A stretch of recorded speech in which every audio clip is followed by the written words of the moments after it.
Hello everyone and welcome to One Control Report.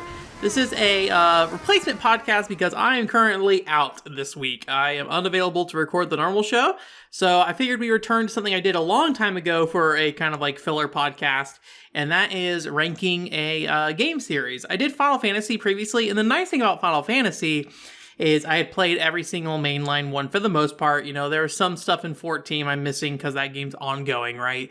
But largely I was able to, go over the entire list. In the case of Castlevania, that is not the case, where there are definitely games I have not gotten to yet, and we're going to kind of talk about why I may have not gotten to them yet as a kind of a supplemental thing here. But I think I've played enough that we probably can get a good chunk of things rated here. So I'm just using that service or website called Tier Maker that people use to go through these. I did not double check to make sure every Castlevania game is on here, but there seems like there's some pretty niche things on here. So I think for the most part, we'll be good to go on ranking the majority of these. And if there's anything I notice missing, I'm sure I'll know. So this is going to be uploaded in audio form on Anchor.fm throughout all the podcast channels and everything. However, I will be having this kind of tier tracker thing on the YouTube version to kind of track, where things are at. But I'll try to, verbally, describe things, and we'll do a read through at the end here. I have not really done this before where I'm like setting a tier list. I have done with Final Fantasy before. I like rated them in a certain order. In this case, we're going to do a tier list. So this is new to me. See how this goes. I feel like the first thing we'll want to do though is essentially kind of establish the top and the bottom, right? Go to what was the S tier for me, and then what is the D tier. And what's going to be very important when we're going through these, if you don't know who I am, I'm somebody who values a lot of things in games that doesn't necessarily come down to the quality of a game. The quality does play a role, but there are a lot of other things that matter a lot to me in a Castlevania game, or in games in general. So you're going to see some things on here that probably won't rank where you normally would think they're going to be. You might get upset, but again, these are all just opinions. I would think of this more of like a favorite Castlevania game list, not a best Castlevania game list or whatever. But if you know who I am, at the very top of every Castlevania list for me, it's going to be Castlevania 64. So let me go ahead and find that here. Here's Castlevania 64, just called Castlevania. I've made a whole video about why I like Castlevania and why it is a great game for me. Is it funky in a lot of ways? Yeah. But what I like about it a lot is it takes a lot of what the franchise was doing beforehand and kind of combines it into one game. And it feels like it has a really good mix of exploration elements, a mix of like 3D combat in addition to platforming, just something that the older games, did have a focus on, and attempted to meld all those things into a one 3D experience. And it was made around the time that, like, this very early 3D era of game design where people, in some ways, were kind of promising the world. They're like, we're going to make entire worlds. Like, I think about all the time how all these Nintendo 64 games are always like, hey, you're going to plant a tree and it's going to grow kind of thing, right? And Castlevania very much comes out of that era. Like, there are old SGI system demos for Castlevania 64 where it's just like these, generically rendered models of the characters from Castlevania 64. And so there's a lot of like interesting ambition to this game as well, of like, we're going to have a day-night cycle, a time system, there's certain events that happen at certain times of day. And you just see like all that attempting to come together in Castlevania 64. Does it get there? Not entirely. And there are a lot of problems this game has, not only from being an early 3D video game, but also problems I think that people just don't really try to tackle today. I don't think you have a lot of 3D like action like games attempting to have you combat while you're platforming, especially like an in-depth combat that's not just like a single hit and keep moving. I'm sure there are scenarios and cases, but I don't think that's like a very common thing you have, because I think people have just found that like operating a camera control while you're platforming, while trying to get in combat, and having the controls be functional for both of those scenarios at once is just not an easy thing to do in 3D games. So I think a lot of games very much try to avoid that, and they create like pockets of combat, essentially. So that you'll do some platforming, and then you'll get to a a little area where you fight an enemy kind of thing. And Castlevania 64 has some of that, but I think when in Castlevania 64 you do have more scenarios where you're engaging with an enemy on a small platform and things like that, where I feel like in most other games, a lot of the enemies that are thrown at you are treated more as a part of the platforming challenge, not as this separate combat thing that happens while you're moving forward in a level. So I think that's why I like Castlevania 64 so much. There's a lot of story elements I like about the game as well, specifically with Carrie Fernandez. I always have a soft spot for like adopted children and like, you know, having that connection to, you know, a parent or I think it was her, like her mother specifically, despite not having that like blood relation, and how that rolls into her, like the story with, I don't know how you pronounce it, like Actrice or whatever, where she, you know, essentially sacrificed all her children for power kind of thing, and having that kind of, you know, two different sides of the thing in some ways. So I love Castlevania 64 a lot. And so I think, you know, I do want to kind of put that at the S tier list here. Again, this is not about the best Castlevania game, but this is my absolute favorite Castlevania game. So I haven't thought too much about what my least favorite Castlevania game is. And keep in mind, I have not played all of these games. So you might be like, why is this really terrible game like Haunting Grounds? I think that's on this list somewhere. Why is that not on this being on put in your D tier? It's because I have not played them yet. So I'm gonna go through here real quick. I actually don't know. I think Vampire Kiss is Dracula X, right? It looks like the Japanese box art for that. I have not played that game, and we'll go through all the ones I have not played by the end here. So I'm gonna scroll through here real quick. I'm gonna put Harmony of Despair there for a second. That seems like a very good contender, but I'm gonna come back to that after I go through this list of titles here, just to make sure nothing else jumps out at me as like, oh man, this is the one I dislike the most. Harmony of Dissonance is maybe close. I do need to reevaluate Harmony of Dissonance at some point. Yeah, I think it is reasonable for us to say Harmony of Despair. I will say this.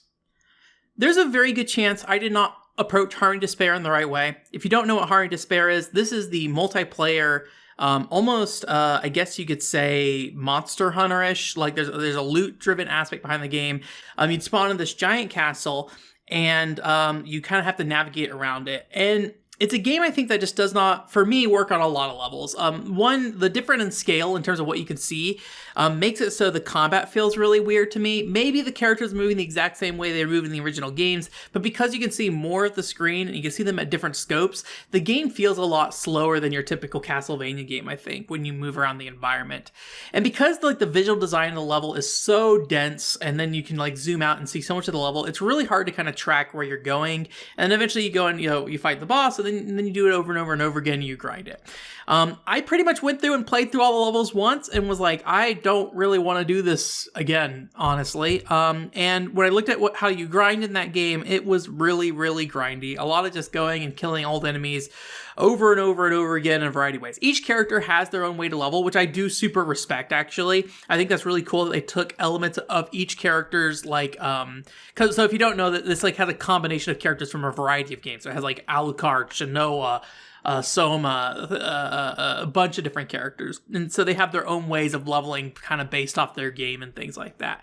And so I do like appreciate that aspect and how each character plays like fairly differently, and I think the general idea behind this game is really cool. But when I sat down and played it, it's just it felt really bad to play. I didn't really feel like there was a good like end goal. You know, generally the end goals seem to be just to grind higher and higher and higher, which is not a bad thing per se, but I don't think that the game gave me any real payoff in terms of equipment making me feel better, or like nothing really felt like it was making the game play better over time kind of thing. And because you're like kind of repeating the same levels over and over and over again, I just felt like I didn't really feel like I was applying my new skills for anything interesting because I had already kind of determined how to finish that level. I feel like I'm a hypocrite here because I like games like Phantasy Star Online and things like that, and Phantasy Star Universe, but I think there's a difference between like how Phantasy Star Online plays and how like the different weapons can kind of affect your play style.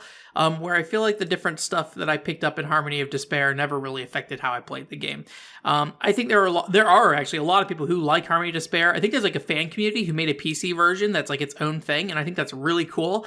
And I still think that if I went back to Harmony of Despair, I may actually come to a different conclusion about the game. But at this time, at least, it is probably one of my least favorite Castlevania games, unfortunately. So, all right, so we got a top and a bottom there. So I think at this point we can kind of go here piece by piece and figure some things out. Let's actually like establish a middle ground here as well, because I think when we talk about Castlevania, one thing that you can think about is kind of like very particular points in the franchise's history where certain games really kind of defined the direction of the games themselves. So I'm trying to look for Castlevania Symphony of the Night here, which is right here. I'm gonna be a little bit of a, for some reason my brain, a little bit of a dirty boy. For now, I'm gonna put Symphony of the Night at like a C level. Now, this is something that's gonna need a little explaining. As I've already kind of explained a lot of these things. Hopefully it doesn't take too long to get through all these. Okay, you might be like, why is this at C, Ben? Why are you defiling the Symphony of the Night name? I don't think there's a problem with Symphony of the Night as a game. But when I think about Symphony of the Night in the context of the franchise, I think there's a problem. So if you don't know, Castlevania Symphony of the Night was a pretty big deal in the Castlevania franchise. It kind of established a new formula for the series. And it is really influential in that regard. And it's a very important game in history. And I would say, overall, a very good video game.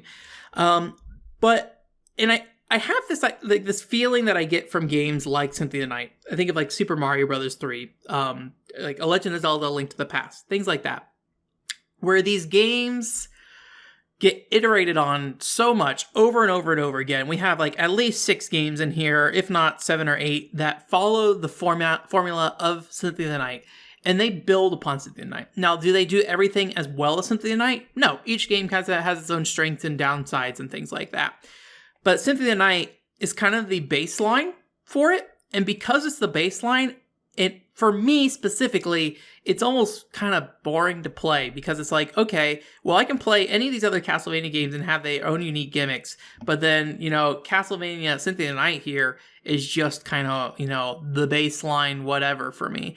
And as somebody who really cares about like experiencing interesting games and like talking about like what makes like certain games interesting, unique, Symphony of the Night is a game that does not really do that for me. There's very little in Symphony of the Night that I think is interesting to talk about outside of the context of what it did for the Castlevania franchise at this point. And that's not Symphony of the Night's fault. That's the fault of a bunch of games being built on top of Symphony of the Night afterwards, in my opinion. So I'm going to put this at the C level. I reserve the right to move these if we're feeling something a bit later. But for now, we're going to start with that. So let's go ahead and like maybe get into some of these more random games here. Dawn of Sorrow, Castlevania Dawn of Sorrow. Let me think about this. So Dawn of Sorrow is a game that I personally did not like love when it came out. I think it's a game that is maybe a little safe for Castlevania. You had Aria of Sorrow just before it. And Dawn of Sorrow feels like a little safe in that regard. So maybe it makes more sense to talk about Aria of Sorrow first here, actually. I think Aria of Sorrow is an amazing game. Maybe the best, like when I talk about the best, this is maybe the game I think is maybe the best Castlevania game in a lot of ways. It has some problems with presentations being on the Game Boy Advance, and I haven't played that HD collection to see how it cleaned up some of those aspects.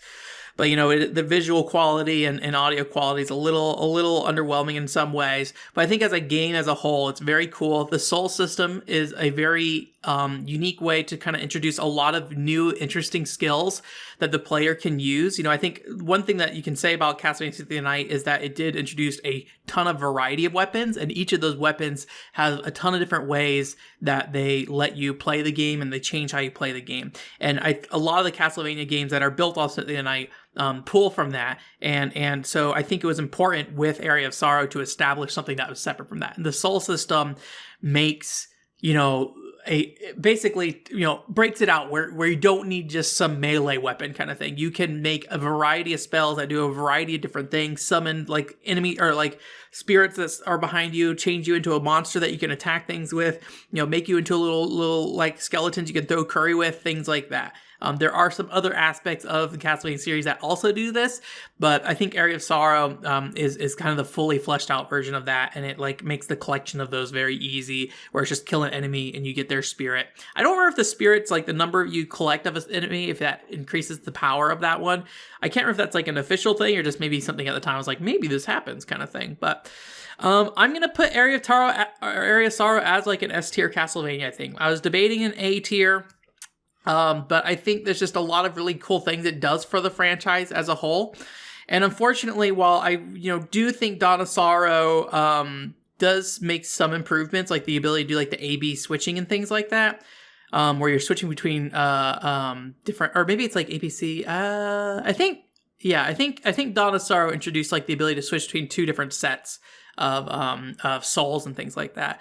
I just don't quite think it's of the same quality of Area of Sorrow, like from a level design perspective and a uniqueness perspective. I also think the writing's a little worse in a lot of ways too. I think there's just everything about Dawn of Sorrow is like still good Area of Sorrow content, but just kind of a little worse in a lot of ways. It reminds me like, when you look at like the art style of Dawn of Sorrow, it feels like that, where it's like everything feels like a slight downgrade in a lot of ways, and the art looks like feels like a slight downgrade from like Kojima's art and things like that. So I was going to put this at A, but honestly, I would put this at A if it was a downgrade, but maybe it introduced something unique to it, but it just has like touch controls, which I don't think added anything for the most part. I'm a big DS and Wii fan. I do not think the touch controls were nearly good enough to really justify anything as like a unique aspect of this game. So I'm actually going to drop this down to a B tier for now, at least.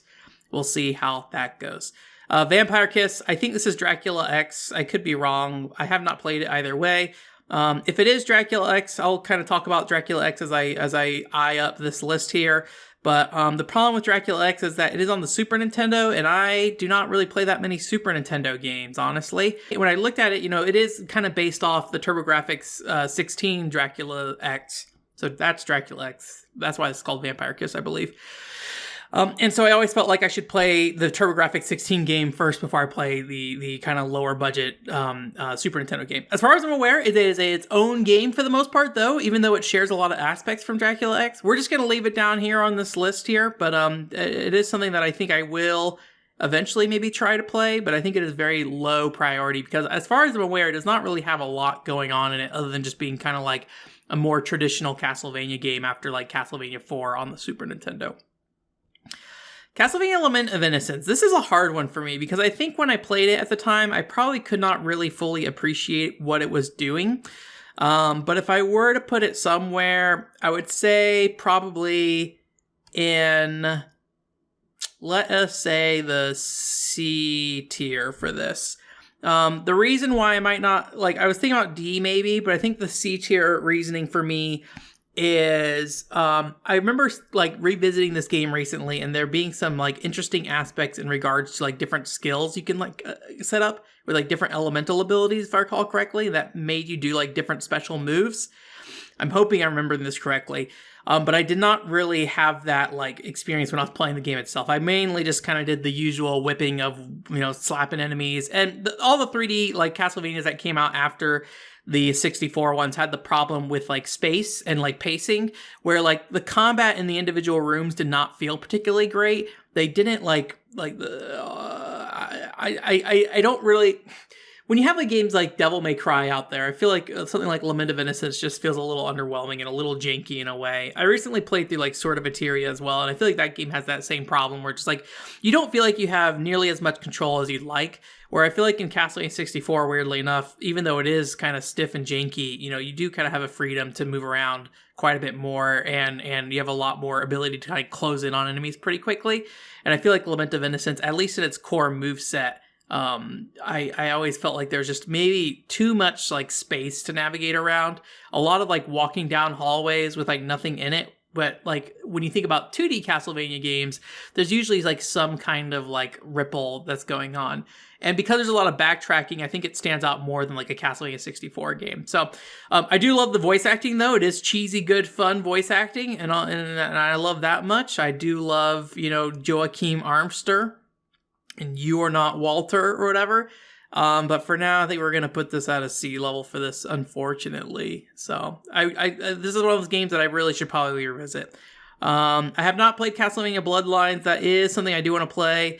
It is probably higher on the list than Vampire Kiss, mainly because it has 2 characters you can play as, with Eric Lacarde's spear being kind of a unique move set within the Castlevania universe as a whole. He has the ability to like pole vault up and things like that. I think that's really cool. I have not played that many Genesis games, but I believe that this game is on the Castlevania collection that was put out a few years back. So that is on my list of to do. Castlevania Chronicles, I have not played that one either. That is, I believe, based off the X68000 game, which may have been a remake of the original Castlevania. Trying to remember off the top of my head with that. But yeah, I unfortunately never got around to that one. I believe I might own it on PlayStation Network, on like the PS3 PlayStation Classics. I'd have to boot up my PS1 or PS3 to see. But this one, yeah, I'm not sure why I never checked this one out. I do like the cover art a lot, but I think whenever I looked at the game itself, nothing really like stood out to me a ton. I think I'd rather play Bloodlines first. So my intention is to eventually play all Castlevania games through. And like, thankfully, I don't think any of them are like nearly as hard as like Castlevania 3, but I could be wrong. But yeah, I think I will check that one out eventually. But yeah, I do like the art style a lot on the box at least, but I don't remember that translating to the game very well at all. So Castlevania Curse of the Moon. That's a good, or Circle of the Moon, sorry. That is a good question for this one. So I'm a little mixed on Circle of the Moon. When I think about the core gameplay mechanics of Castlevania Circle of the Moon, I don't remember if I've been audibly saying what ranks I'm putting these in. So let me just say, I put Castlevania 64 in S, Castlevania Aria Sorrow in S, Castlevania Dawn of Sorrow in B, Cynthia Night C, Lament of Innocence C, and then Harmony of Despair is in D. I'll try to remember to say that if I have not been doing that. So Curse of the Moon is a weird one though, or Circle of the Moon, because I think the core game itself is not very good. It is maybe falls a little closer to like Lament of Innocence, where like everything just feels like there's a little too much space to navigate around. And Nathan himself is very kind of chunky in how he moves about. But I do have a ton of appreciation for the DSS card system. I really like the DSS card system because it really changes how you find items, new abilities, and spells in Castlevania. And it made it kind of cool because like when you found one card, it kind of increased the number of things that you would get all at once. And the more cards you had, the more you had to play with every time you found a new card. And I thought that was like a really cool aspect of the game. And it really did kind of open up the like creativity behind what types of skills you can have in the game. Now, Area of Sorrow did do this later. I just think Area of Sorrow's delivery method was a bit more streamlined, and the actual things in the actual spells you got from like monsters and things like that were a lot more interesting in actual execution. But I do think that like the Curse of the Moon is a good starting point for the Circle of the Moon. All these like names that are way too close to each other in Castlevania and Bloodstained. Also, by the way, they put Bloodstained games on this list, so we're going to talk about those a little bit as well. But I'm going to go ahead and put Castlevania Circle of the Moon at the B level. I think it's probably quality-wise, maybe down towards the C level, but I think the DSS card system specifically, there's also like the class-based system stuff you can do as well after you beat the game. I think that's all really cool, and I think it makes this game kind of feel somewhat unique from the rest of the games. Castlevania Belmont's Revenge. I believe that is the second Game Boy Castlevania game. If you have not guessed, I have not played it yet. I don't think I've played through the majority of these Castlevania Game Boy games. I have played the adventure. We'll get into that in a little bit. Unfortunately, I just don't know much about this game. I know people like it, and that it is one of the good ones on the Game Boy, and I believe it is in that collection that we discussed earlier that was put out by Konami a few years back. But I have not played it, so I'm going to leave that down here. Will I play it? I think I'm interested in checking out all the Game Boy games, but I feel like Legends, I think, is the other one we'll talk about here in a second. I think I always had more of an interest in that game because of the story place it was, because it's like based off like Sonya Belmont, things like that. So Belmont's Revenge, we'll be leaving you there, but rest in peace for now. I will get to you eventually, maybe. Castlevania Judgement. Castlevania Judgement is a game I played more than I should. I'm a big fan of like Power Stone, and really maybe saying that I'm a big fan of like arena fighters, despite me not playing a lot of them. However, I think what I expected out of Castlevania Judgement was more in line with Power Stone versus like a arena fighter like a Virtua On or something like that. And I feel like Castlevania Judgement is a little more serious than like a Power Stone in a lot of ways, but it does have some interesting ideas with like the ability to pick up some weapons on the map, get hearts and use those to like, use the sub weapons mid combo and things like that.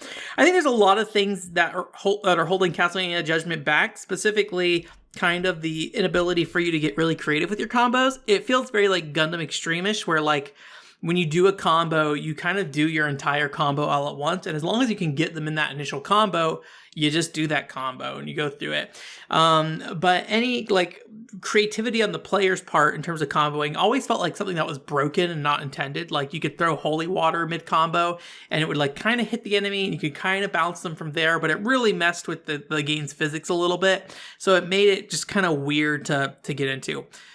So from a combat perspective, I do not think Castlevania Judgement is a particularly great game, unfortunately. I will say though, I do really appreciate the fan service from like focusing on characters and giving them a story, that they may not necessarily have had without it. I'm a big fan of like Grant Dynasty, I don't know how you pronounce it, Grant Dynasty or Dynasty story. And like his whole thing with like the orphanage and things like that after Castlevania III. But it is, I'd say at times a little shallow. It is very much a fighting game, but it is at least try with its story, which I do appreciate. I'm going to go ahead and put this at the C level. Unfortunately, there are some really cool ideas here, I think overall.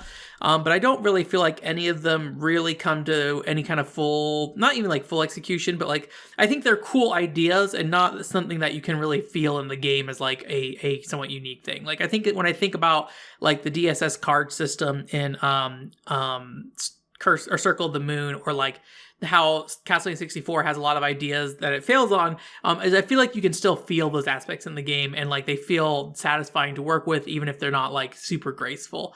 I don't think Castlevania Judgement has that, unfortunately. Personally, amazing music though, great soundtrack. It has like a Castlevania 64 soundtrack remix too with I think his name's Renan, the shopkeeper's music. I've loved that song. It's so good. So yeah. That's at the C level if I did not say that earlier, so we're putting that on the C tier. Castlevania Legends, I believe that's what it's called. These thumbnails are a little hard to read, so they're a little small. I have not played Legends, unfortunately. I do not own a copy of this game. I think it is expensive, and I do not think it's in that collection. I could be wrong about that. I always thought this was interesting, though, just from where it takes place in the storyline, because I think it's like technically like at one of the earliest parts in the Castlevania storyline. But I think because of what Igarashi did with the story, it got like knocked out of canon. Although I'm a little confused on where that was, because I know Castlevania 64 got knocked out of canon for a little while and then kind of ended up back in canon at some point. So, but yeah, it was like kind of interesting because it was like pre-Castlevania 3, pre-Trevor Belmont. I think maybe the first Lady Belmont as well.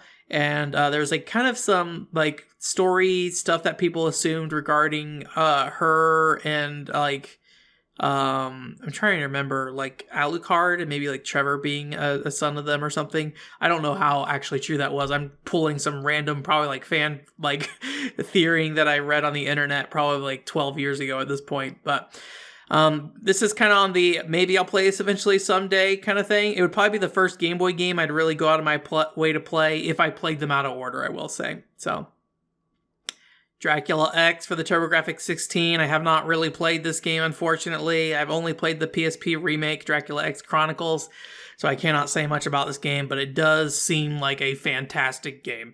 And everything, I know about Dracula X Chronicles and how that game plays, is fantastic. And I'd imagine this game is that, if not better. in some ways, in terms of just like the pacing and movement and things like that. I don't remember how faithful Dracula X Chronicles is to Dracula X, but yeah, I think they are kind of similar. I think this was in the collection with Symphony of the Night and Dracula X. I don't think it's like a part of the other collection with a bunch of random games.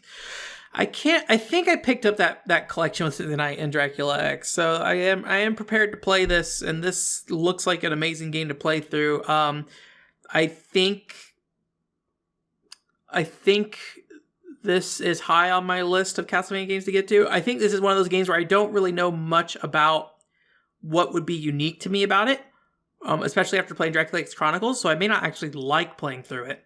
But it's just so well regarded that I feel like I have to at some point. So, yeah, we'll see. Have not played the Game Boy version of Kid Dracula. I don't really have much to say about that, so we'll just pass on that. There's the Famicom version down here somewhere, I'm pretty sure, so we'll talk about that. Then, Castlevania Portrait of Ruin. Okay, back to video games I've actually played. Castlevania Portrait of Ruin. I actually initially did not like this game. I don't know why. I think part of it was because the writing felt very juvenile and like a very like... It's the kind of the thing that you kind of run into with like Xenoblade Chronicles in some ways, where people are like, well, Xenoblade Chronicles 1 is anime, and why are you saying Xenoblade Chronicles 2 is anime, but Xenoblade Chronicles 1 is not? Well, yeah, Xenoblade Chronicles 1 is anime. Most JRPGs are anime, right? But there's like a different style of writing in a lot of ways. And that does not mean that Xenoblade Chronicles 1 is entirely, you know, straight-faced the whole time. You have the scene with Ricky and everything where he like is spiked into the water or whatever. Like, it's silly, it's goofy, it's fun. There's stuff like that. But I think there's a particular type of writing that gets like into anime a lot, that when it bleeds over to a game, or it bleeds over a little bit to Portrait of Ruin, and it just like makes some of the delivery come off as flat and generic, and you're just kind of like, the humor is just not really fitting this world in some ways with Portrait of Ruin. However, I do really like Jonathan and Charlotte. They're kind of contrasting abilities because they are two separate characters that you can swap between actively during playing. That's really cool. And like Charlotte has spells and Jonathan has melee attacks. And I think the one big regret I have about Portrait of Ruin is that even though it did have online play, it was very simple. And I would have loved to have seen, you know, what Portrait of Ruin would look like with like a fully functional online mode where you can play the campaign with somebody online. Maybe a bit ambitious for the DS, right? But I would love to see what that looked like in the future, to like be able to truly combo, you know, Charlotte's and Jonathan's skills together. And I wouldn't be surprised if that was the intentional at some point, because that online part of the game feels so much like an afterthought. I feel like they were trying to do something and they just could not get it to work. And they're like, well, we have all this work and this works, so why not, you know, have the player go through this boss rush thing or whatever. But I do really like the characters of this game, even though the dialogue itself is a little underwhelming. And I do like the world design. I think what's really cool about Portrait of Ruin is it does take you out of the castle. One of the biggest problems since Symphony of the Night with Castlevania games is that it would not let you leave the castle. You were stuck in the same areas over and over and over again. And you're like, this is the clock tower yet again. And, you know, some of those things do still show up in Portrait of Ruin, but they have it where you go through the portraits in a very Mario 64 kind of way, go to different worlds. That's really cool. Amazing soundtrack as well with Portrait of Ruin. So I think there are a lot of problems and inconsistencies with Portrait of Ruin. I do really appreciate what this title was trying to do in a lot of ways, not only from the two character aspect, but also opening up the game into going into a variety of different landscapes and a variety of different worlds. So I'm going to put that at the A level for that. Plain vanilla Castlevania 1, I believe this is, on the NES, unless they broke out the Master System version here separately or something. I think this might be the Master System, or not the Master System, the MSX version. So guess what? Have not played that. I believe that is Vampire Killer for the MSX that I'm looking at there. So never mind. We will get back to that then. But yeah, I've never played the MSX game. Maybe someday. I have not thought about playing MSX games at all. PC98 has been very much my interest in that kind of regard.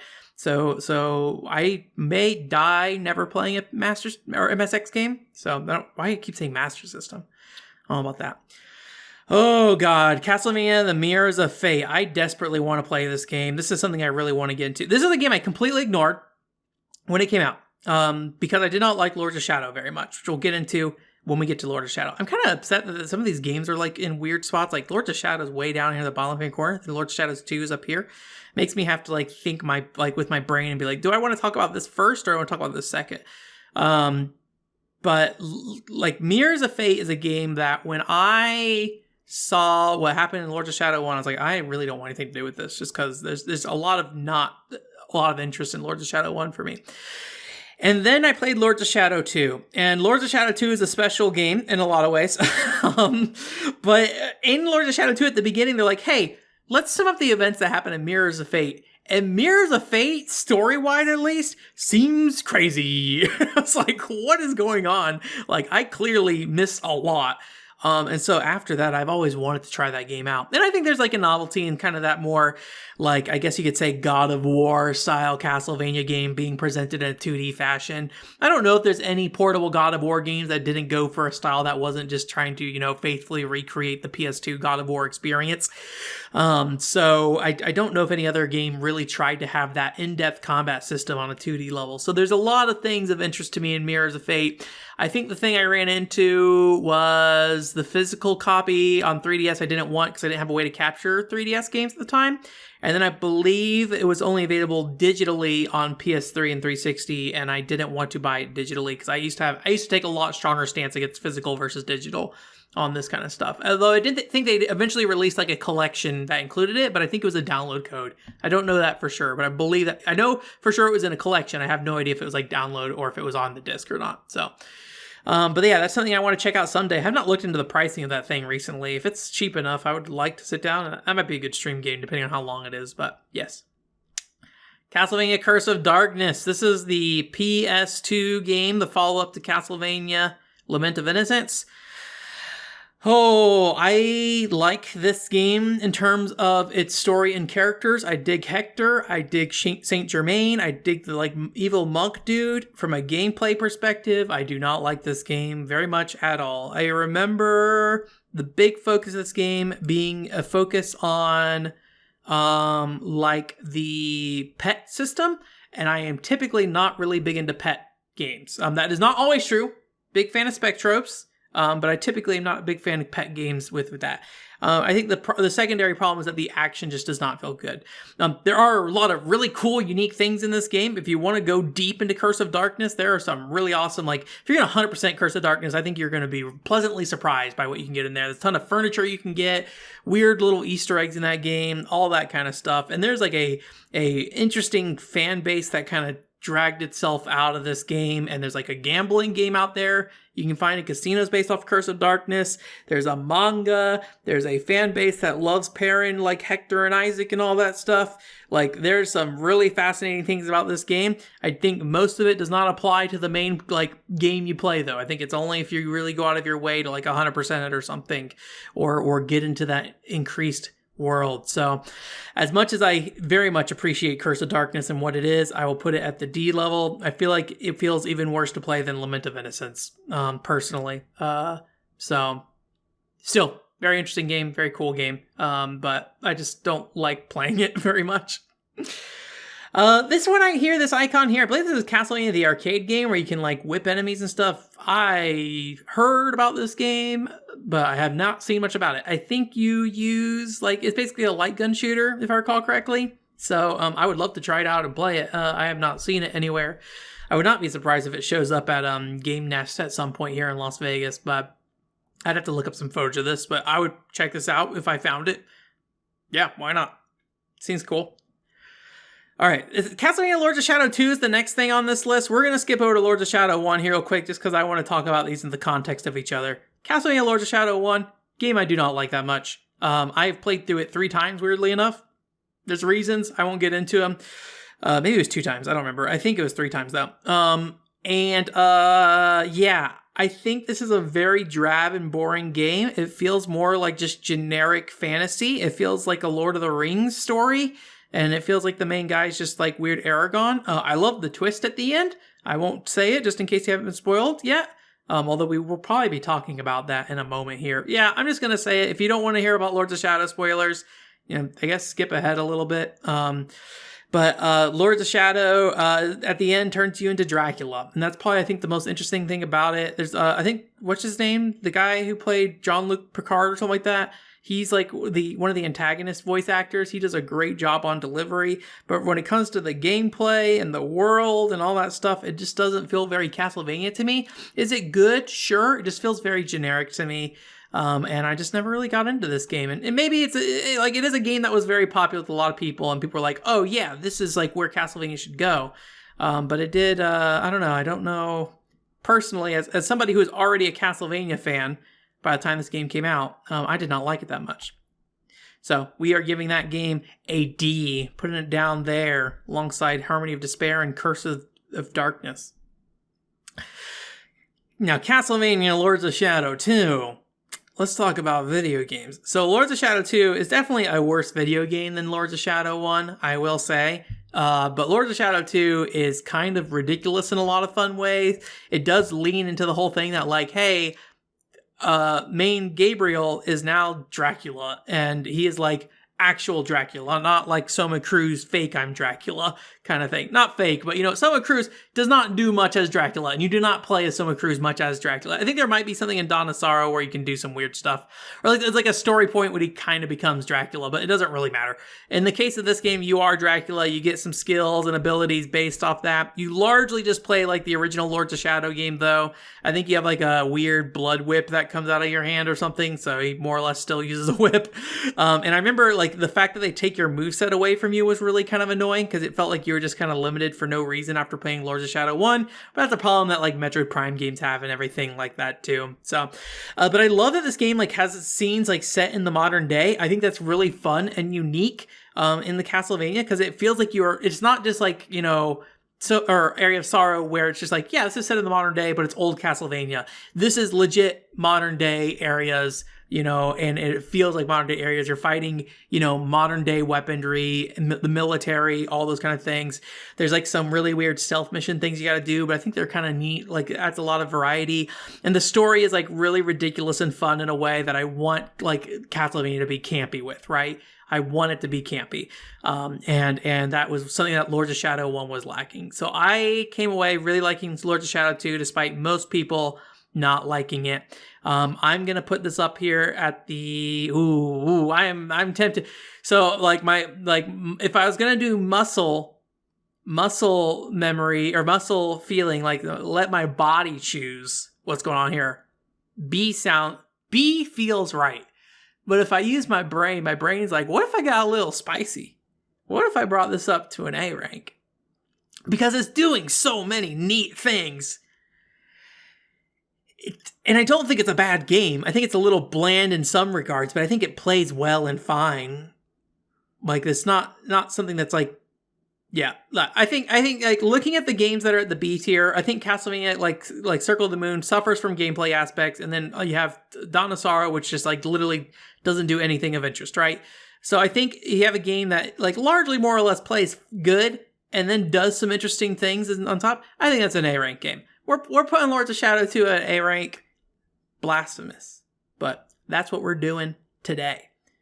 I don't know what this one is. Let me see if I can zoom in on this and see what this is. I do not recognize this box art. Dracula. Is that Haunted Castle? That might be Haunted Castle. Nope, Haunted Castle is successful. I don't know what this game is. If I remember, we will get to it. All right. We'll come back to that maybe. Let me zoom back out. Hopefully I haven't been zoomed in too far this whole time. Okay. I don't remember what that is. If I can remember by the time we're done, I'll comment on it.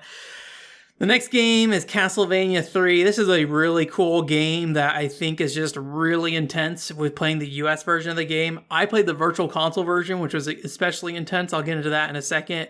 If you don't know what this game is, this is the one where you can switch between playing Trevor Belmont, Grant Dynasty, or Alucard. So, pretty... Oh, no, is this it?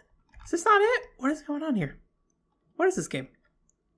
Okay, so I think what's happening here is that it is the Japanese box art for Castlevania III, and whoever made this list said, hey, here's the US box art for Dracula's Curse, because there are differences between Dracula's Curse and Castlevania III. I have not played Japanese Castlevania III, but I'm just gonna talk about it anyways. So it's really cool because you can switch between these different characters, although you can only have 2 at once, which is kind of a big limiting factor in the game, unfortunately. But the US version of the game is particularly challenging. Because they made it harder, I think largely combat rentals and things like that. I don't know. I don't think this is a disc game in Japan. I don't know if it had a save system in Japan or not. But it was really challenging here in the US. I had a really hard time playing through Castlevania 3. I stressed immensely when I sat down and tried to play through it on the Wii Virtual Console. And I had an even harder time because the final boss fight of that game was not emulated properly. I don't know how many people realized this at the time, and maybe I could be wrong, but when I looked up footage of this game, otherwise, when Dracula shoots fire out of his mouth, it comes out as like a single line of fire. But for some reason, the Virtual Console release, the fire would spawn all over the screen in different random spots. So you would just be like standing there and just randomly take damage because fire spawned on top of you. So what I would do is I would try to minimize the damage as much as possible and like turn into Alucard and fly in the corner of the screen, or maybe it was like climb in the corner of the screen as Grant. I can't remember for sure which one was which. But yeah, there was like some problem there with like how the fire effects worked at the final boss fight, which is really challenging to get through. And you had to, with that game, on the Wii Virtual Console, you did not have like real save states. You had save states of when like you last played the game, so you could save where you left off, but you couldn't like create save states and roll back save files. So it was a pretty challenging game to sit down and play through. But I think the ideas are really cool. It's a ton of variety in the gameplay. And when we think about, what that original Castlevania format was within the Castlevania series itself, before they really kind of expanded the moveset of the characters, Castlevania 3 is like a really great game in that regard. I think the biggest challenge it has, at least with the US version, is just how hard it is. It is a very unforgiving game in that regard. And so it makes it really hard to play, in my opinion. However, I think everything else about it is really cool, really great. And if you can get into that combat, I think it is worth pushing through. So we're going to A rank those. I'm going to put both the Japanese and US release there just because I don't care for that. Castlevania The Adventure on Game Boy. I actually did play a lot of this as a kid growing up. It was very slow and very bad, and everyone I remember talking about it later also agreed with that sentiment. Great music, though. I love the... I'm not going to try to sing that anymore, but I do like the music quite a bit. But this is one of those games that I don't think it's salvageable. I have not beat The Adventure anytime recently, but in my memory of that game and looking at people playing it recently, I think I can pretty comfortably say D rank. Maybe I'll be regretting that in the future. This might be a game I even put maybe lower than D. Maybe I'm giving Harmony Despair too much of a hard time making that in the bottom of the list. Maybe The Adventure is the one. I think if I had beaten Adventure, that would have been my go-to one to put at the bottom of the list here. But because I have not beaten it, I feel a little iffy about putting it on the list, but I think I can pretty confidently say that's where it's going to exist for me in the near future. Dracula X Chronicles. This is the PSP remake of Castlevania Rondo of Blood, Dracula X or whatever it's called. So this is the remake of the PC Engine game specifically. I don't know the difference between this game and the original one in terms of like structure for the levels, difficulty, movesets, things like that. The big thing I know is just that they put a lot of 3D graphics and they changed the voice acting and things like that. And it's very cool and it plays very, very good. It is, I don't know how to put this, but it feels like a very stiff Castlevania game, but it has a lot of neat acrobatics in it. So I think even though it is maybe a little challenging to play in the modern era, there are enough like moveset options that you have as the player that if you really learn it, you can kind of figure out what to do. And there's also like the Maria mode and stuff, which is pretty neat, and a way for you to get through the game if you have trouble with Richter as well. I actually never fully finished the Maria mode, I found out later. And so I need to probably at some point play through Maria's mode in there. But we'll see if that ever happens. But really cool art design. Voice acting's a little flat, but overall just like a really well-made Castlevania game with enough like not only important elements in terms of cutscenes being kind of a part of it, but also just a lot of nice visual flair. Great looking PSP game as well. Gonna put that in the A rank there. Technically also includes Symphony of the Night and Dracula X in there, although or Rondo of Blood in there, I guess I should say. Although I don't think the Rondo of Blood version in there is a like highly regarded version. I think it is kind of iffy overall. So that is at the A rank. If I did not say that, that is where that went. Castlevania Harmony of Dissonance. I always want to say despair. Harmony of Dissonance is probably one of the, at least, games that I found most disappointing initially when I started really getting into Castlevania. So after I played Symphony of the Night, I was like, this is a very cool franchise. I would love to play more of these games. I messed that up. So I played Castlevania Symphony of the Night initially, and then I kind of like dropped off of it. And then I picked up Aria of Sorrow. Like, Aria of Sorrow is awesome. And then I was like, I want to play more of these games. So I went back and played Symphony of the Night first. And then I was like, what if I picked up Circle of the Moon and Harmony of Despairs, or Dissonance as well? So I picked both of those up. I enjoyed Circle of the Moon. Harmony of Dissonance I was not super into. So the one thing I'd say cool about Harmony of Dissonance, although it might be too much of a good thing in some ways that it makes it kind of worse, is I do like that they like have forward dashing in that game. So it's like really cool to dash back and forth. But I remember the level design of that game just being like really long and really corridory, and it was really hard to navigate the world. I don't know if this is true, but recently somebody told me there was like not a great fast travel system in the game either. I seem to recall there being ways you can fast travel between points, so I won't weigh that in my ranking here, but there might be some issue with the fast travel system. I'm not 100% sure on that. One thing that I do think that I would like to revisit this game for, though, is I don't remember interacting a ton with like the elemental sub-weapon system, which seems to be kind of a big aspect of this game. You can like attach gems to your whip, and it does, I think, affect your whip's like elements and stuff like that, but it also changes like your sub-weapons and how those work. I seem to recall that those sub-weapons burned a lot of magic points, and the game did not like give you a lot of resources to restore magic points, so it did not really encourage you to utilize those sub-weapons frequently from my memory. But again, I have not played it in a very long time. But this is a game that I did not like very much. I think the music's not particularly good.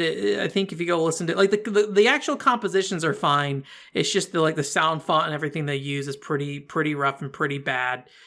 I do think it is a like solid Symphony of the Night style game, but I think it's just underwhelming in pretty much most ways. Although I think there's something to be said about how bright it is, because they were trying to make up for the fact that there's no backlighting, and Circle of the Moon was so dark, it was so hard for some people to see. And I kind of like the after effects of that, where Harmony of Dissonance has like this kind of neon look to it in a lot of ways that make it kind of look visually unique. However, I will be putting this as a D tier Castlevania game, unfortunately. Harmony of Dissonance. Maybe that'll change. Maybe it'll come up to like a C later on if I revisit it, but we'll see. Castlevania The Adventure Rebirth. I have this. I have not played through it yet, unfortunately. As far as I'm aware, it's very different from Castlevania The Adventure, despite being kind of based off the same thing. I think this might have been the last Castlevania game Igarashi worked on. That sounds right. So it is on my list of to-dos. I don't really have any particular interest in this outside just the fact that it's on WiiWare, and that's kind of neat. I think WiiWare games are very interesting because they had so many limitations that they had to deal with. DSiWare games as well, because they had so little space to work with on that flash memory on the Wii. So I think there's a lot of interesting things you can do, or interesting limitations Wii games had, and it's interesting to see how games overcame those. The Adventure Rebirth, whether that had to challenge any of those things, I don't know, but maybe. So the next game on this list is Castlevania Legacy of Darkness, and I'm going to dispel some rumors and speculation out there about Castlevania Legacy of Darkness. I hear a lot of people say you should only play Legacy of Darkness because it contains Castlevania 64 in it. And on paper, that very much looks like it's the case, but that is not really true. You do, in fact, get Reinhard Schneider and Carrie Fernandez from Castlevania 64 in Castlevania Legacy of Darkness. However, the level design for them has changed significantly, and I feel like the level design of the game was changed for the worse overall. It feels like it's a lot slower pace. It's more puzzle focused. I don't know if that has to do with the fact that Ocarina of Time came out like around that time or something. Probably not. I feel like game development takes too long. That probably wasn't the case.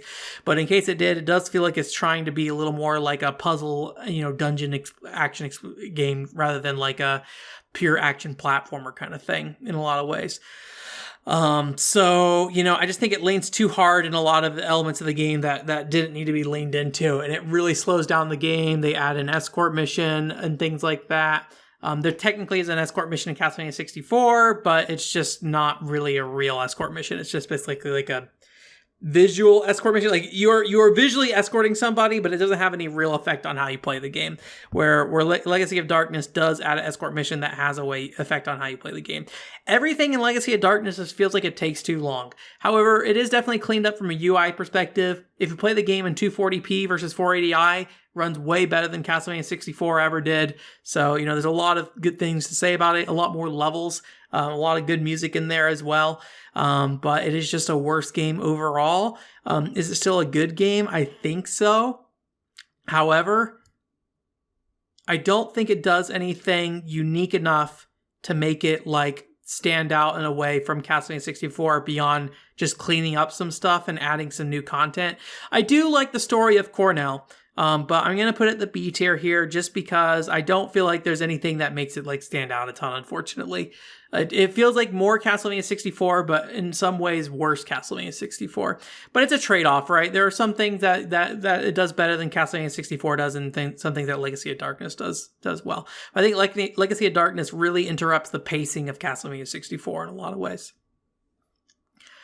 Castlevania Order of Ecclesia. This is the last DS release on the Nintendo DS. I'm a little conflicted about this one. I'm not a huge fan of Order of Ecclesia. I'm trying to remember exactly what my problems were with this game. I think a lot of it comes down to a lot of what makes this game stand out is two things. One is presentation. This game really ramped up the presentation on the Castlevania games. Portrait of Ruin looks like a really good game. These games sound great and everything, but it really kind of feels like a buffed up Game Boy Advance Castlevania, where Order of Ecclesia feels like the next step in that Symphony of the Night direction when it comes to graphics on the DS and everything. So I really super appreciate visually what it's doing. It's also a very challenging game. And while I don't particularly like what the story is doing, I do think some of the characters are cool. I think his name's is it Bal something? I don't know. There's a guy with a gun. He's pretty all right in that game. He's kind of an asshole, but he's kind of an asshole that I like. And I think people like Shinoa as well. I'm not a big fan of Shinoa. I'm not a huge fan of the intentionally lacks emotion kind of character stereotype outside of maybe for a particular part of a game. I don't care for it as the entire character for the entire game. It's a big part of why I don't like 2B and Nier Automata either. So I'm really split on this one. This is a really, really good game. I do appreciate that it does focus more on magic. Every attack you do in the game is based around magic in a lot of ways, although a lot of it is just replaced by basically magic weapons. So I feel like the actual use case of them doesn't feel that different from Aria of Sorrow. And I seem to recall there being significantly less options than Aria of Sorrow and Dawn of Sorrow as well. Oh, I'm split on this one. I think it's going to be A or B. Let me think about these in the context of the other games on this list. We got Legacy of Darkness, disappointing stuff in that. Dawn of Sorrow, which is a good game, but I feel like it does everything worse, but better. And then there's Circle of the Moon, which has some neat ideas, but it's kind of bad. I'm going to put it A. I think the reason why is because it is a really good game in a lot of ways, and there are things that I think it definitely was trying and was really improving on the series with. I think I could go with either A or B, but when I look at the context of what we have at B here, I do think it is just a little bit above these games, but I think it is a little below what I have kind of set out otherwise for these other games on this list. But it is a really good game. It does have some unique elements to it, which I appreciate. It does have areas outside of the castle as well. I just don't think it's as well executed as Portrait of Ruin.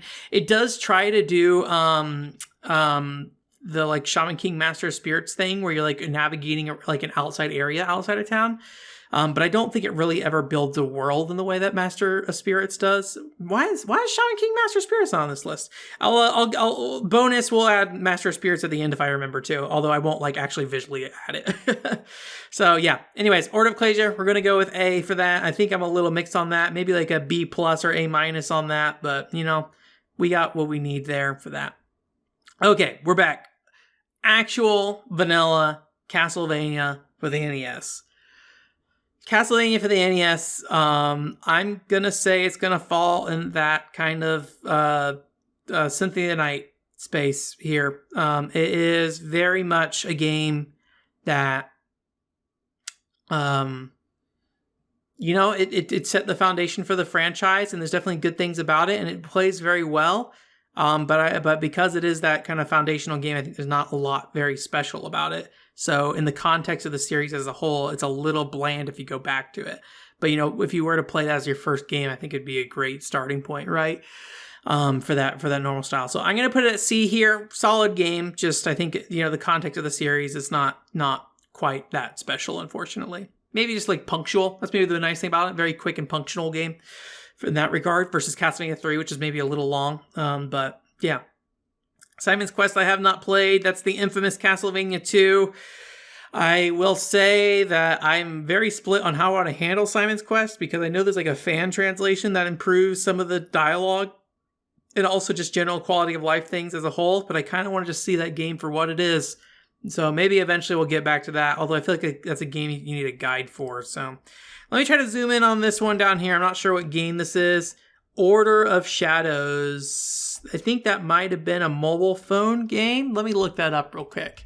Castlevania Order of Shadows. And when I say mobile phone game, I mean like old school phone, Nokia phone kind of game. Yeah, this looks like a Nokia phone kind of thing. I mean, or maybe this is actually, maybe this was on, let me see what platforms this was on real quick. Let's look this up. 2007. This is on J2ME and on Windows Mobile in 2008. So yeah, I mean, this is like, right before that smartphone era of mobile game kind of thing. Probably not very good, but who can say? I would love for this to show up on like the Switch or something at some point. Like have Gmode put it out. I don't think Gmode's doing anything outside of their own franchises though. Interesting thing, I love to look at those games. They're usually bad. Haunted Castle I've heard a lot of very negative things about. I think that might be in the game collection that they put out recently as well. I could be wrong about that. I think there are ways to play Haunted Castle these days that are not an arcade machine. This is Mirror of Fate again versus Mirror of Fate HD, so everything I said about Mirror of Fate already. Okay, Kid Dracula. This is the only version of Kid Dracula I've played. It's the Famicom version, but I believe they translated it in that collection that they put out on PS4 and Xbox One. Yeah, Kid Dracula is a game that is really weird. It plays probably more like a Mega Man game than it does a Castlevania game in a lot of ways. I did not love it. It's definitely very cute aesthetically, but from a gameplay perspective, I remember it just kind of like dragging on and there not being anything very interesting about the game itself. It just was like a cute little platformer, which is not a bad thing, but I just don't think it really stood out. And I don't remember it like standing out as a cute little platformer either. It's more just the novelty of playing like Castlevania in that form, of that kind of like Mega Man style game. I remember like Alucard himself being a little big in that game too, which made kind of like dodging enemies feel kind of weird. There was a part of the game that was actually pretty hard towards the end as well, but Castlevania IV. This is the Super Nintendo Castlevania. I think everybody likes that whip to some degree, the giant whip that Simon has, where you can whip it in like all 8 directions. That's really cool. However, it's also a problem for the game as well, because it kind of like makes sub-weapons kind of useless, so you just kind of spend the entire game whipping everything. Really cool soundtrack though, in terms of like being a very ambient soundtrack, which would come into play with Castlevania 64 a bit later as well with that. So it's interesting. Is it a good game? It's definitely a good showpiece of what the Super Nintendo could do very early on. I don't hate the game, though I do think it is a little like boring at times. I think there's like enough cool, interesting things in this game that I'm going to put at the C level here. I think it does a lot of neat things with its like, using Mode 7 and things like that on the Super Nintendo. It feels more like a technical showpiece than anything else, but it is still a good game. And, I kind of respect this era of Castlevania where like every Castlevania on every platform was different in some different way. So that's pretty neat. This says Simon's Quest, which I think is just maybe Castlevania 2 again. This is the Japanese version, or this says Redacted. I'm going to guess this is the version that was like the fan translation, so they broke it out on this list separately. So We won't worry about that. All right. Before we get into Bloodstained, we can talk about Grimoire Souls. That's the iOS game that came out a while ago, or rather, I think it was like in beta on Android, and then there was the iOS version that is like the actual final release.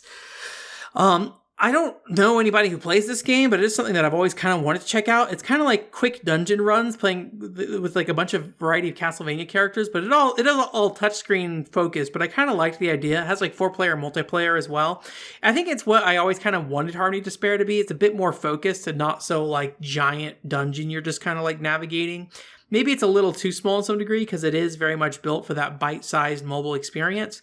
But I think I'd rather take that over like Harmony Despair. But unfortunately, I don't have an Android or a Apple device to check that out, and I don't think they've announced any plans to bring it over to Android. I think it's specifically a part of Apple Arcade, so you have to be a part of their subscription service for that. So, all right, Bloodstained, Bloodstained: Curse of the Moon.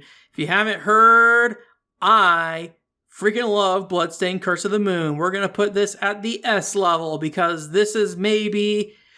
Ooh, this game. There's a lot of awesome things about this video game. I love Any Creates. First and foremost, let me say that. I love Any Creates. I love the games they make. Sometimes they have a miss. Gunvolt, Mighty Gunvolt Burst is a miss. But, you know, I love how they blend action or speed with action, I guess, and build characters around that.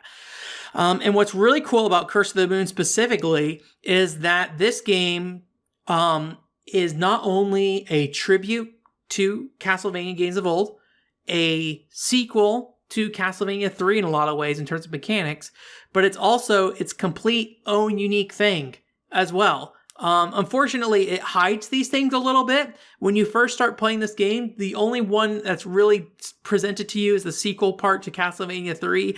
You know, basically, you can play as 4 characters, but in this case, you have them with you at all times. You can switch between them instantly. There's not like a load time when you have to switch between them like there was on the NES. And so you can do some really interesting things with like the character combinations. You have, you know, very much a Belmont style main character. Although maybe he has like a sword instead of a whip, so he's a little short range. Then you have like Miriam from the main Bloodstained game, and she's like a bit more nimble and has the longer reach. Then you have like a mage guy, I forget his name. And then you have Gilbert, I think his name, or Gil, I don't remember his name, but the guy with like the enemy guy that basically replaces the Alucard role in that game as well. And like you just easily switch between them. The levels are designed in ways that you can basically go down multiple paths depending on who you have. Each character has their own strength, and also because each character has their own health bar and life system, basically, it makes it really easy to get through. You know, if you want to, you know, try to go out of your way to not die and finish it at a harder level, you can.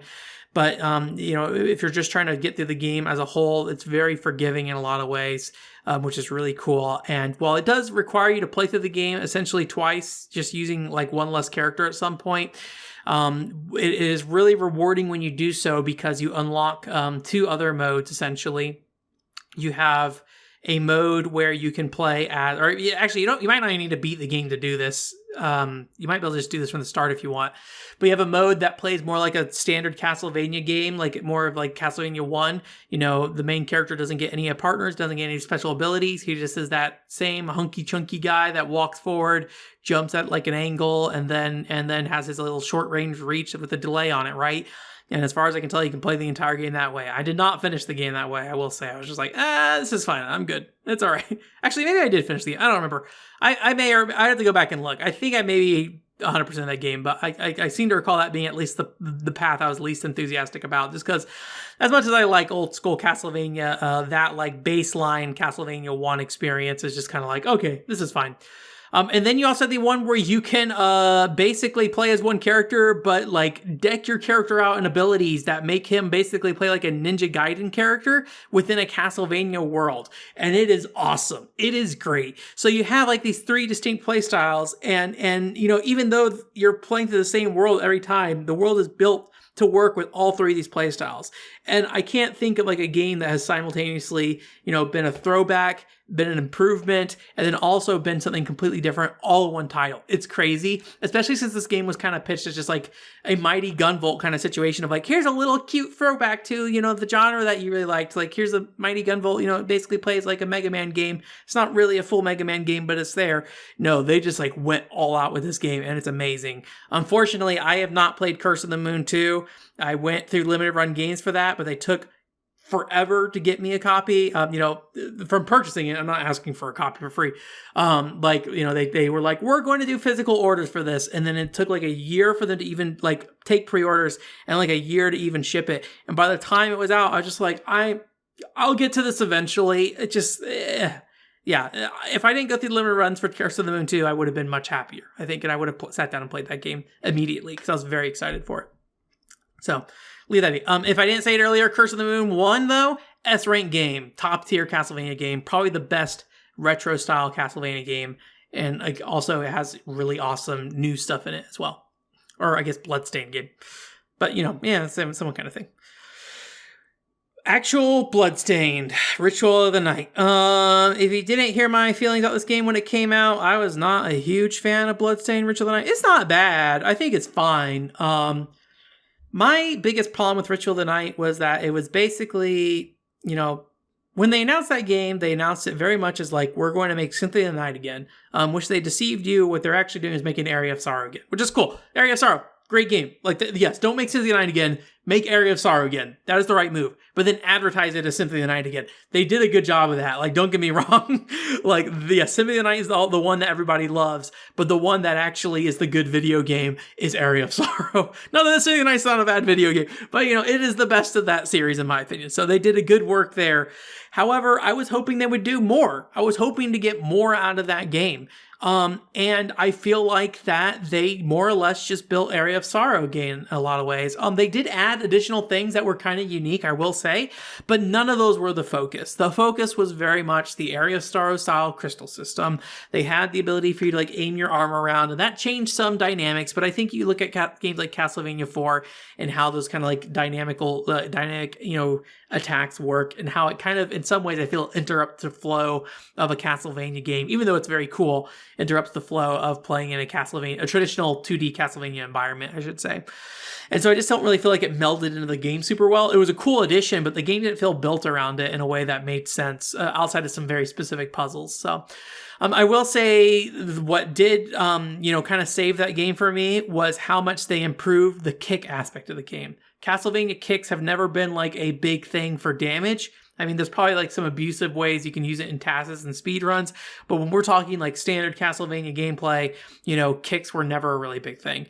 And when I found out you could really go through Bloodstained by kicking, like that you could do a lot of amazing things with that, holy crap, I went hard on kicking, and it was great. I loved that aspect of the game. Did I feel like I was playing the game as intended? No. It felt like it broke some parts of the game. There's like a part of the game where they're like, oh, here's a spike boss, and like, I'm going to put on spike armor, and I'm just going to kick his head in over and over and over again. And I would do that. And like most of the bosses in that game, I would just kick their heads in over and over and over again and just like burn through them. So it was really fun in that regard, but it did feel like I wasn't really playing the game as intended. So, it definitely was an experience for sure. So, for actual ranking though, this is a hard one. I did want to like guns in that game too, but I felt like the guns were a little too cumbersome to use, I will say. So if they do make a Bloodstained 2 and they don't do a lot to improve it, I would say I would really like them to add guns in that game. Like add it in a way that like it feels like a way you can actually play through the game and not like some weird afterthought. Yeah, Bloodstained, I think I'm going to, as much as I like the kicking aspect of the game, which is very cool, I don't feel like that really fits into the design of the game super well. We're going to see that one. It's just, I just think it just did, like, Aria of Sorrow is a game that I think did a lot, and I feel like Bloodstained, Ritual of the Night did not. And so it feels like a game that they were making, it feels like they were making the game that would come out after Aria of Sorrow, like 10 years way too late, Like this feels like a game that was trying to do what Portrait of Ruin was trying to do essentially, and like Portrait of Ruin went a different way and did like I think overall was a better execution of like taking those elements and building upon them. I feel like Ritual of the Night's just too direct from Area of Sorrow to really be interesting to me. So I think that's it. Like I said earlier, I'm going to place Shaman King Master of Spirits on this list. If you don't know Shaman King Master of Spirits, I did a video about it before. Basically, it's a game that is built probably on the Harmony of Dissonance or Area of Sorrow engine. It's hard to say for sure, but it's built on some Castlevania engine, and it has a soul element similar to Area of Sorrow. It came out after Area of Sorrow, though it did have like the ability to switch between different soul sets. Before Dinosaur did. So very cool. Very interesting. I think that game's going to be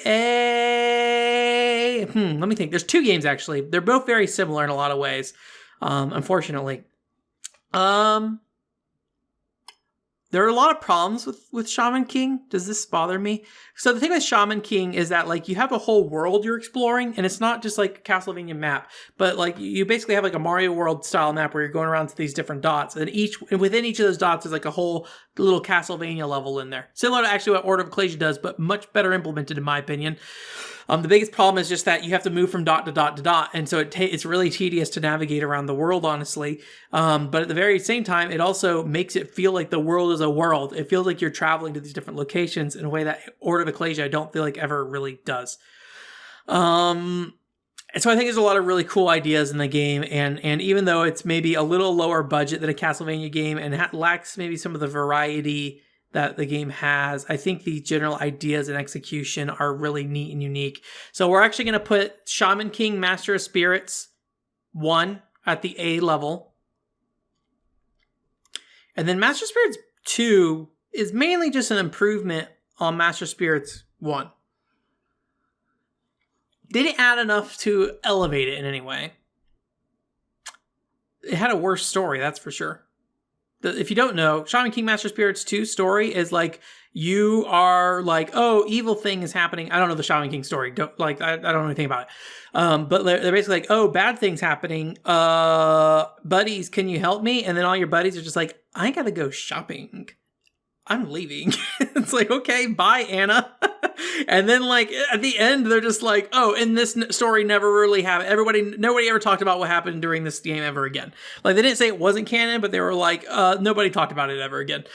So yeah. I'm going to put it at B just because of the lack of new ideas in the game. I think it came out like very soon after Shaman King Master Spirits 1. So I'll put the Shaman King Master Spirits 1 at A, Master Spirits 2 at B. Technically, 2 is probably a better game overall, but I appreciate what Master Spirits 1 did initially first and building upon it. Especially, I super appreciate Shaman King because at the time, Castlevania was so stuck in a rut in its area design. Portrait of Ruin that happened like, I don't know, 3 or 4 years later when they finally addressed that, where Shaman King was just like, we built out a whole world outside of the Dracula's castle, basically. Come one, come all to the fantastical theme park that is the Shaman King universe, Castlevania fans. So I think it's really funny that I think a bunch of Castlevania or Shaman King fans watch my video about Shaman King Master of Spirits, and I'm just like, I don't know shit about this anime, but this game's cool. Admittedly, that is most of my videos about anything based off like a TV property or anime property. So anyway, so if I had to read off there for you guys who are not here watching that on a screen, we got Castlevania 64, Area of Sorrow, and Curse of the Moon at 1. That's Bloodstained Curse of the Moon. On the A rank, we have Castlevania Portrait of Ruin, Castlevania Lords of Shadow 2, Curse of Darkness, or Dracula's Curse, the Castlevania 3, Dracula X Chronicles, and then also Order of Ecclesia, that's at the A rank. For B, we got Dawn of Sorrow, Circle of the Moon, and Legacy of Darkness. And then C, we got Symphony of the Night, Lament of Innocence, Castlevania Judgement, Castlevania Vanilla Edition on the NES, Super Castlevania IV, and Bloodstained Ritual of the Night. And on the D level, we have Castlevania Harmony of Despair, Castlevania Curse of Darkness, Castlevania Lords of Shadow, Castlevania The Adventure, Castlevania Harmony of Dissonance, and then also Kid Dracula for the Famicom/NES. And then all these other games listed here I have not played and will not get to anytime soon, unfortunately. I was like really intending to finish up all these games probably about like 2015. But then I got really weird on some other tracks, and that's been really my focus. And mainstream franchises like Castlevania have become less and less important to me to look at, unfortunately. So I'm interested in seeing what Bloodstained's doing and watching the series as it goes forward. But unfortunately, going backwards is a little bit harder for me at this point for franchises like this. I would rather look at a lot of other video games first, I think. But, either way, I do want to do a Legacy of Darkness video at some point to get a bit more in-depth in there. But that is my final tier list. Also, Shaman King was at A rank, and then Shaman King Master Spirits 2 was at B rank. I forgot to include those in there. So, anyways, that's it. Thanks for coming. OneControlBoard.com is the podcast. We'll be back next week with a normal episode. As you're listening to this, I should be back on a, I guess not necessarily normal schedule, but a new schedule that is more normalized in terms of my personal life and work. So my hope is that this means going forward we can get back to making actual content and not just me posting, podcasts and streams every week kind of thing, right? Which, I mean, I'm still going to do, but, having more content in addition. So anyways, thank you guys so much for coming. Like I said, I have a Shaman King Master of Spirits video. I also have a Castlevania Legacy or Castlevania 64 video. I would recommend those two the most. I also have a couple different Bloodstained videos, but I don't think those matter as much, so I wouldn't worry too much about those. But the Castlevania 64 and the Shaman King Master of Spirits videos, for sure, check those out. Those I think are the most interesting videos I have within this space. Otherwise, we'll be back next week with another podcast. Again, OneControlBoard.com is the website. I hope you have a great week. Bye.